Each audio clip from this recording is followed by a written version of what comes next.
So in the last session, we have created an application profile under ACI tenant.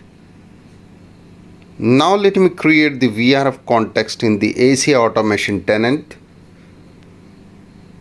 So I will use the same script and I will just add new variable in the same script. I'll add a context is equal to context VRF underscore ACI auto. That will be mapped under the existing tenant, that is ACI automation. I will use the same file and save it.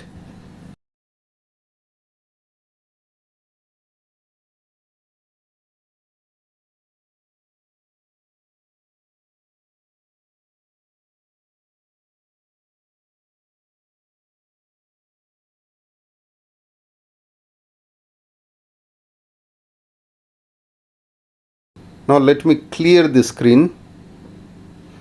Now I'll type Python and use the same Python file to run the script.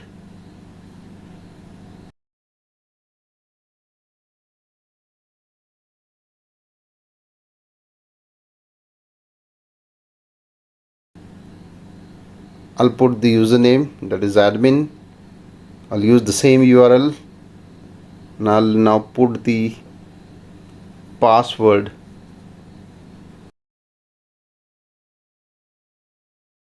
Now I'm able to see it's JSON and that is pushed in the APIC.